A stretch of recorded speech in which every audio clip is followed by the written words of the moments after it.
No roads, no cars, just 500 kilometers per hour trains and 9 million people living inside a single building that stretches 170 kilometers across the desert. It sounds like a fever dream.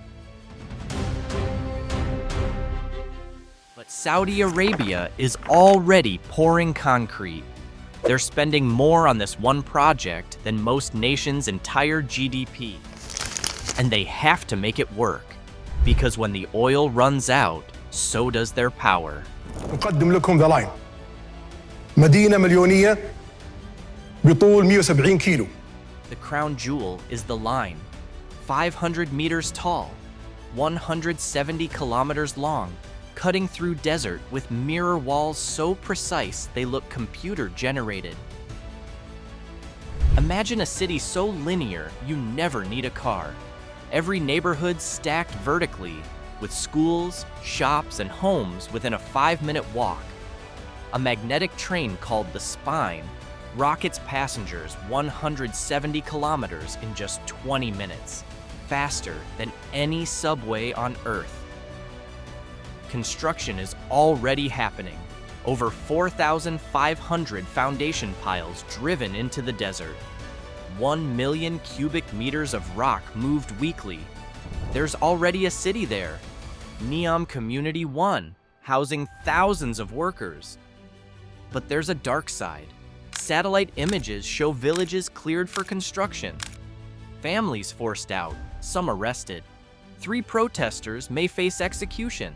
The line promises 0 emissions, but construction alone could generate 2 gigatons of CO2, 4 times the UK's annual output.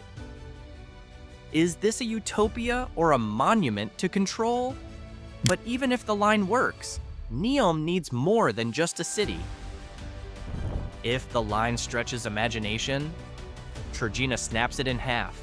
Glass chalets, frozen lakes, ski slopes, in one of Earth's hottest regions. They're racing to finish by 2029 for the Asian Winter Games, in a place where it literally never snows. Their solution? Manufacture it all. Pull seawater from the Red Sea, desalinate it with solar power, pump it uphill, and freeze it into artificial snow. They call it green snow, made from sunlight and seawater. Excavators have already carved 1.6 million cubic meters of rock. A massive artificial lake is being blasted into the mountainside. But artificial snow requires enormous energy. Desalination and pumping water uphill consumes more electricity than entire cities. It looks like something out of science fiction, but I believe that's the intention. It is a huge and impressive PR and marketing endeavor. If they fail, the world watches as the Asian Winter Games arrive to find brown mountains and empty slopes. A $500 billion monument to human arrogance. While these mega projects grab headlines, Sindalah whispers a different promise.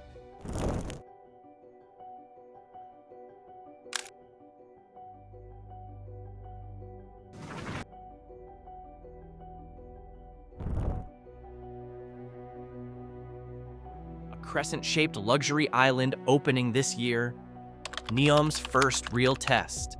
The world's elite are already booking reservations. Russian oligarchs, tech billionaires, Gulf royalty, the kind of people who don't just buy luxury, they define it.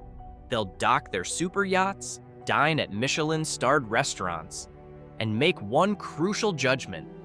Is Saudi Arabia's vision worth their reputation? These aren't just customers, they're validators. When Jeff Bezos or Elon Musk posts on social media, millions listen. One viral complaint about poor service, construction delays, or artificial beaches could turn NEOM from a luxury destination into an international joke. Success means global credibility. Failure means the world's richest people become NEOM's harshest critics. Yet all this luxury means nothing without an economic foundation. Enter Oxagon, NEOM's promised economic engine. This floating industrial complex should produce green hydrogen, manufacture microchips, and power everything else. The reality? Satellite scans show scattered buildings and empty promises. No floating city, no robotic assembly lines, no port of tomorrow. Just PowerPoint presentations with billion-dollar budgets. You can fake snowfall and manufacture luxury, but supply chains and economic output? That has to work. If the economic engine fails, the line becomes an expensive ghost town. What you've seen isn't science fiction, it's concrete foundations, shifting sand, actual money. Kingdom trying to buy its way into the future with glass cities, desert snow, and floating megafactories. NEOM runs on promises: zero emissions, infinite efficiency, 1 billion people by 2045. But every blueprint hides contradictions. Construction emissions alone could reach 1.8 gigatons of CO2. This isn't just about Saudi Arabia's future, it's about rewriting how humanity lives. If NEOM succeeds, it changes everything. If it fails, it becomes a mausoleum to the post-oil age. But beneath the headlines, other plans are taking shape. Underwater tech corridors, AI governance systems, land bridges to Africa. The real story is just beginning. So the question isn't, will NEOM succeed? It's, what happens to the world if it does?